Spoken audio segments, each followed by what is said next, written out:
What's your names?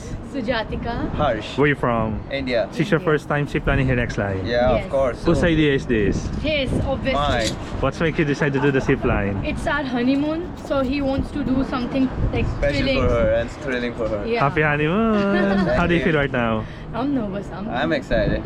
And what can you say about the view? View is beautiful. Beautiful. It's Worth it. You want to say hi hello to your friends, family, loved ones? Hello. Make sure you visit here next time. Are you ready? Yeah. Yes. Let's sure. go! Happy Thank you. honeymoon!